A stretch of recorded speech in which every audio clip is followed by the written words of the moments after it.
Okay బాబు book తీసుకో. Okay right, ఇది కూడా తీసుకోమ్మా. ఓకే మరి నేను ప్రభువైన యేసుక్రీస్తు వారి నామములో మరి మీకు ఈ సువార్తను నేను తీసుకొచ్చాను. ఈ సువార్త ఏంటంటే మొట్టమొదటి పేజీ ఉంది కదా, మీరు చూడండి. ఫస్ట్ డే అని ఉంది ఇక్కడ కదా, ఫస్ట్ డే అని ఉంది కదా. ఈ ఫస్ట్ డే ఏంటంటే దేవుడు మొట్టమొదటగా వెలుగు కలుగని పలికాడు. ఏం చెప్పాడు? వెలుగు కలుగని పలికాడు. వెలుగు కలిగింది. అయితే రెండో రోజు ఏం చేశాడంటే దేవుడు జలముల మధ్య విశాలము కలిగి ఆ జలములు ఈ జలములు వేరుపరచుగా కానీ పలికాడు. అర్థమవుతుంది మీకు? ఎప్పుడు? Second day. ఇక్కడ థర్డ్ డే ఏం చేశాడంటే మరియు దేవుడు ఆకాశం క్రింద ఉన్న జలములు ఒక చోటనే కూర్చబడి ఆరిన నేల కనబడుగా కానీ పలికాడు. మీ బుక్లో చూడండి. ఎప్పుడిది? Third day. అయితే ఫలవృక్షములను మొలిపించుగా కానీ పలికాడు. ఎప్పుడు? థర్డ్ డే, మూడవ రోజు. నాలుగో రోజు ఏం చేశాడంటే దేవుడు రెండు పెద్ద జ్యోతులను చేశాడు. ఏం చేశాడు? రెండు పెద్ద జ్యోతులను చేశాడు. ఆ పెద్ద జ్యోతులు ఏంటంటే సూర్యుడు, చంద్రుడు. రాత్రి నేరుటకు చంద్రుడు, పగలేరుటకు సూర్యుడు. సూర్యుడు ఏం చేస్తున్నాడు? పగల కాంతినిస్తున్నాడు.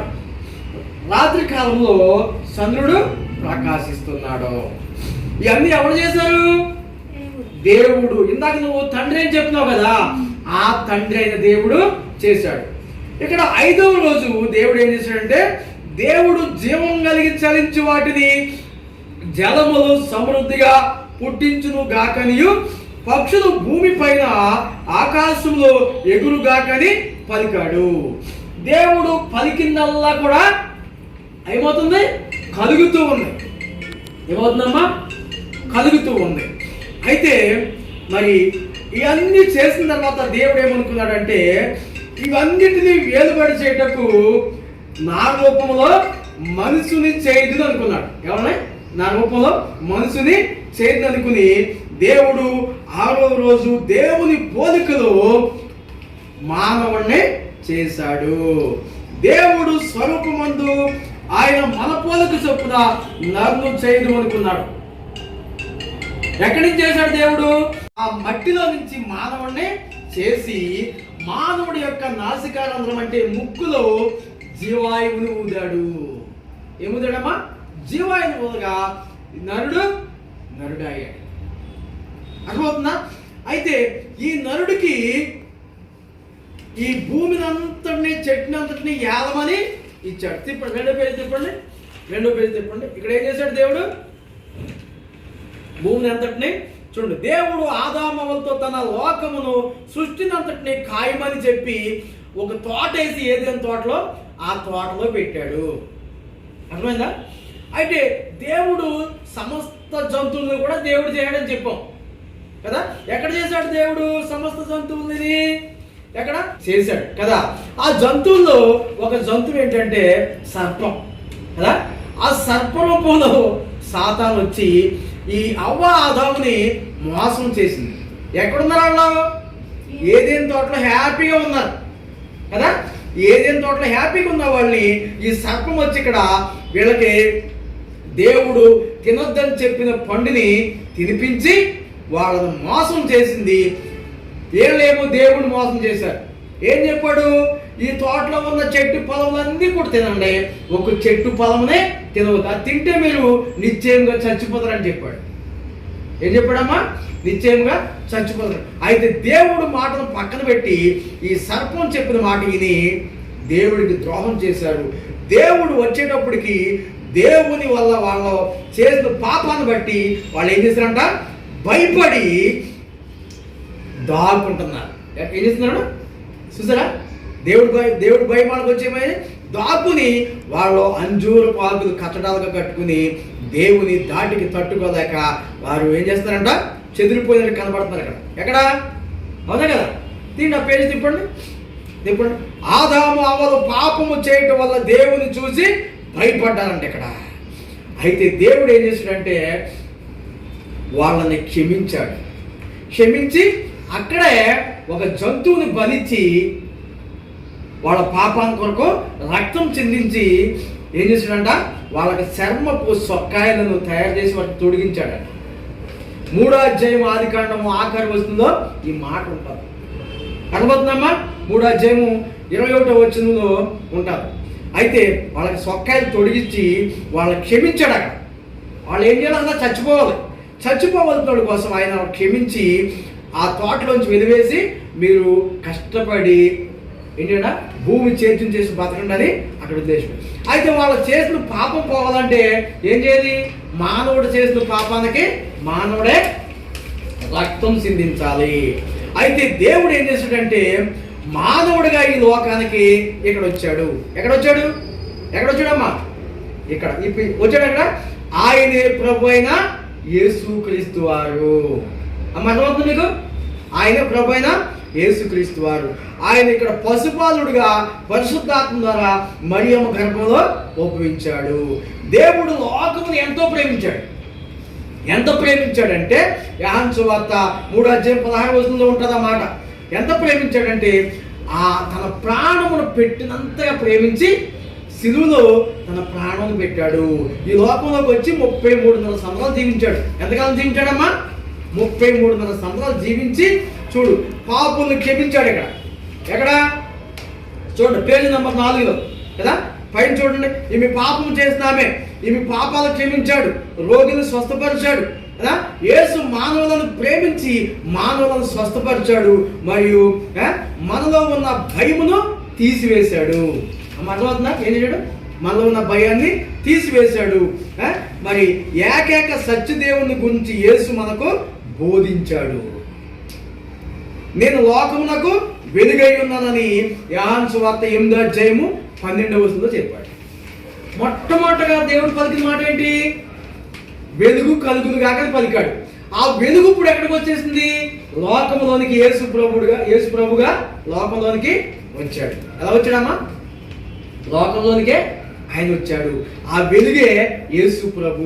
చీకటిలో ఉన్న ప్రజలందరినీ కూడా ఎక్కడ నడిపిస్తున్నాడో వెలుగులోకి నడిపిస్తానికి ఆయన వచ్చి ఈ పాపం చేశారు కదా.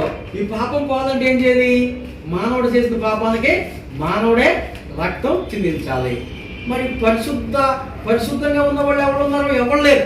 ఈ లోకంలో ఉన్న వాళ్ళందరూ కూడా నీతిమంతుడు లేడు, ఒక్కడు లేడు. అందరూ పాపం చేసి దేవుడు అనుగ్రహించే మహిమను పొందలేకపోతున్నారు. కాబట్టి యేసు మన పాపాల కొరకు ఈ సిలువపై ఎక్కాడు. ఎక్కడెక్కాడు? ఈ సిలువ పైన. చూసారా ఎక్కడెక్కాడు? సిలువపై ఎక్కి మనందరి పాపాల కోసం తన ప్రాణాలు పెట్టి రక్తాన్ని చిందించి ఆయన రక్తం ద్వారా మన పాపానికి విమోచన కలిగించారు. ఎలా కలిగించాడంటే చూడండి, యేసు పాపముల కొరకు సిలువ వేయబడి చనిపోయాడు. అవునా? చనిపోయి చూడండి, మనం ఇక్కను పాపులమై ఉండగానే యేసుక్రీస్తు మన కొరకు చనిపోయిందని రోమపత్రిక 5వ అధ్యాయము 8వ వచనంలో ఉంది. చనిపోయాడు ఆయన. నిజంగా చనిపోయాడు నమ్ముతున్నారా? అయితే చనిపోయి ఆయన ఏం చేశాడంటే 3వ రోజు ఆయన చూడండి 6వ పేజీ తీయండి. 6వ పేజీ. చనిపోయి తిరిగి సమాధిలో నుండి యేసు లేచాను. ఎన్నో రోజు లేచాడమ్మా? 3వ రోజు ఆయన తిరిగి లేచాడు. సమాధిని బద్దలు కొట్టుకుని ఆయన వచ్చేసాడు. ఆయన చెప్పిన విధంగానే తిరిగి లేచాడు. యేసు మన పాపములను చెడు నుండి కాపాడి భయము నుండి విడిపించాను. యేసు ఏంటంటే సమాధిలోంచి తిరిగి లేచాడు. లేచి మళ్ళీ 40 రోజులు ఇక్కడ జీవించి ఎక్కడి నుంచి లేచాడు? ఈ లోకంలో ఎవరు కూడా సమాధిలో చనిపోయి లేచిన వాళ్ళు ఎవరు కూడా ప్రపంచంలో ఎవరు ఒక యేసు ప్రభు మాత్రమే లేచారు. లేచి 40 రాత్రులు 40 పగల్లో అందరికి కనబడి రుజువు చేసుకుని ఆయన తిరిగి మళ్ళీ ఎక్కడి నుంచి వచ్చాడో అక్కడికి ఆరోహణమై వెళ్ళిపోయారు.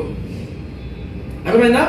యేసు మన పాపములను తన ప్రేమతో యేసు మన పాపములను తన ప్రేమతో నింపును. యేసు తిరిగి రాబోతున్నాడు. మళ్ళీ ఎక్కడికి వెళ్ళిపోయాడు? ఆయన తిరిగి ఆరోహణమై ఎక్కడికి వెళ్ళిపోయాడు? ఎక్కడి నుంచి వచ్చాడో అక్కడికి వెళ్ళిపోయాడు. ఇప్పుడు మనం నమ్మవలసింది ఏంటంటే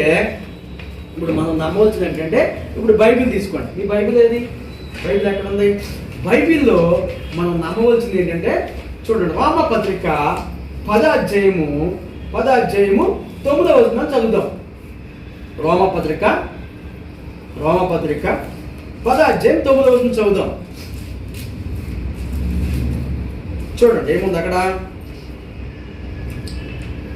రోమిలకు రాసిన పత్రిక, అదేమనగా యేసు ప్రభువని నీ నోటితో ఒప్పుకొని దేవుడు మృతుల్లో నుండి ఆయనను లేపెనని నీ హృదయం ఏం చేయాలంట? విశ్వసించాలి. యేసు ఏం చేయాలంట? దేవుడు మృతుల్లో నుండి యేసును లేపాడని హృదయం ఏంటి? విశ్వసించాలి. దానికంటే ముందు ఏం కోటికారం చేసుకోవాలి? యేసుక్రీస్తు ప్రభు పరిశుద్ధాత్మ ద్వారా మరియమ్మ గర్భంలో పసిబాలుడిగా పుట్టాడని కూడా నువ్వు నమ్మాలి. బాబు అర్థమైందా? మీరు ఏదో యేసు ప్రభు ప్రార్థన చేసి అలా చేసి ఇలా చేసి కానుక చేస్తే కాదు, ఇది తప్పకుండా నోటితో ఒప్పుకోవాలి. ఈ సృష్టి అంతా దేవుడు చేశాడని, సృష్టి మీద అధికారం ఇచ్చాడని ఫస్ట్ నమ్మాలి. రెండోది, సృష్టిలో చేసినటువంటి మనం పాపం చేశాము కాబట్టి ఆ పాపాన్ని తీసివేయడానికి యేసు ప్రభు మరియమ్మ గర్భంలో రక్షకుడుగా ఈ లోకానికి వచ్చాడు. వచ్చినటువంటి యేసు ప్రభు ఏం చేశాడు? రక్తం కార్చి తన ప్రాణం పెట్టి సిలువలో మరణించి సమాధి చేయబడి తిరిగి లేచాడని నమ్మాలి. ఎలా నమ్మాలి? నోటితో ఒప్పుకోవాలి. ఎలాగ నమ్మాలమ్మా? నోటితో ఏమని ఒప్పుకోవాలి? యేసుక్రీస్తు ప్రభువు, నీ బ్రతికంతగా ఆయనే ప్రభు గాని నోటితో ఒప్పుకోవాలి ఫస్ట్. రెండోది ఏం చేయాలి? హృదయంలో ఏం చేయాలి? విశ్వసించాలి. ఏం చేయాలి? విశ్వసించాలి. ఆ తర్వాత ఏముంచాలి? నీ హృదయాన్ని విశ్వసించిన ఎడల నీవు రక్షించబడదు. ఎప్పుడంట? నీ హృదయం మందు విశ్వసించిన ఎడల నువ్వు రక్షించబడదువు. ఏలయనగా నీతి కలుగునట్లు మనుషుడు హృదయములో విశ్వసించును. రక్షణ కలుగునట్లు నోటితో ఒప్పుకొను. ఆయన యందు విశ్వాసముంచు ఎవడును సిగ్గుపడడు. మీరు సిగ్గుపడతారు పాపాలు ఒప్పుకోవటం కదా, సిగ్గుపడ్డారు. మీరు విశ్వాసం ఇస్తున్నారు. నిజంగా యేసు ప్రభు యందు విశ్వాసం ఇస్తే మీ పాపాలు ఒప్పుకుని ఏం చేయాలి? వాటిని విడిచిపెట్టాలి. ఇలాగనే యేసుక్రీస్తు వారు ఆయన చనిపోయిన తర్వాత విశ్వసించిన వాడు వీళ్ళు ఎన్నో పేజీలో ఇది? 7వ పేజీలో కదా. 7వ పేజీలో ఉన్న విశ్వసించిన వాళ్ళందరూ కూడా వాళ్ళు ఏం చేశారంటే పూర్తిగా నమ్మి యేసు ప్రభు పుట్టుక గురించి, మరణం గురించి, ఆయన పునరుద్ధానం గురించి ఇలాగ పత్రికలు పంచిపెడుతూ యేసు ప్రభుని ప్రకటిస్తూ ఉంటే మనం అందరం కూడా విశ్వాసులుగా మారుతా ఉన్నాం. అర్థమైందా? మనం కూడా ప్రకటించవలసిన బాధ్యత ఇక్కడ ఉన్నది. అర్థమవుతుందా? మరి నిజంగా యేసు ప్రభు మీకోసం ఈ లోకానికి వచ్చాడని, మీకోసం మరణించాడని, ఆయన తిరిగి లేచాడని, మళ్ళీ ఆరోహణమై ఎక్కడికి వెళ్ళిపోయాడు? తండ్రి దగ్గరికి వెళ్ళిపోయాడు. మళ్ళీ ఇప్పుడు వస్తున్నాడు. వచ్చేటప్పుడు మనం ఏం చేయాలి? ఆయన నోటితో ఒప్పుకోవాలి, మంది విశ్వసించాలి. తర్వాత ఏం చేయాలి? నమ్మి బాప్తీసం పొందాలి. అది ఎక్కడ ఉంది? నమ్మి బాప్తీసం పొందాలని ఇవన్నీ ఒప్పుకున్న తర్వాత ఏం చేయాలి? మార్కు సువార్త 16వ అధ్యాయము 16వ వచనం చదువు. మార్కు సువార్త 16వ అధ్యాయము 16వ వచనం చదువు.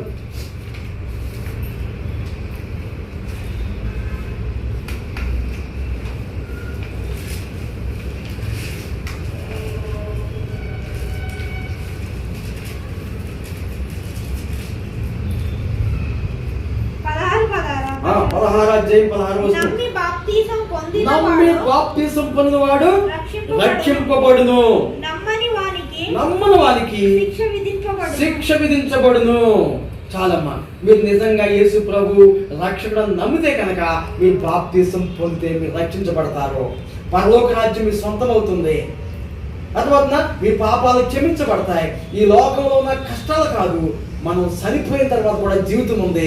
ఆ జీవితం ఏంటంటే ప్రభుతో పరలోక రాజ్యంలో మనం ఉంటాం. అది ఉంటే కనుక ఆయన వస్తున్నాడు మళ్ళీ ఎక్కడికి? రెండో రాకడలో. ఎవరైతే విశ్వాసం ఇస్తారో, ఎవరైతే ప్రభుని అంగీకరిస్తారో వాళ్ళందరూ కూడా తీసుకెళ్ళడానికి ఆయన త్వరగా వస్తున్నాడు. మీరు నిజంగా విశ్వసిస్తారా ప్రభుని? ప్రభుని నమ్ముతున్నావా? నువ్వు విశ్వసిస్తావా? ఆయన నేను విశ్వాసం ఇస్తావా? ఆయన గురించి చూస్తావా విశ్వాసం? ఇది ఏంటంటే అట్లా ఇప్పుడు 6 రోజులు దేవుడు సృష్టిని చేశాడు. మొదటి రోజు భూమి ఆకాశాన్ని చేశాడు.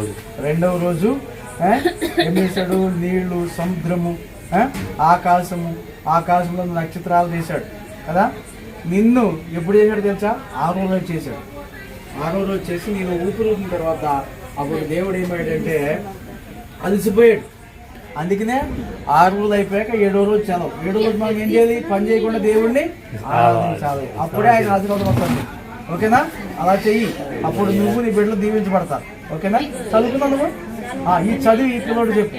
ఇంట్లో ఉన్నాయి మొత్తం అన్ని.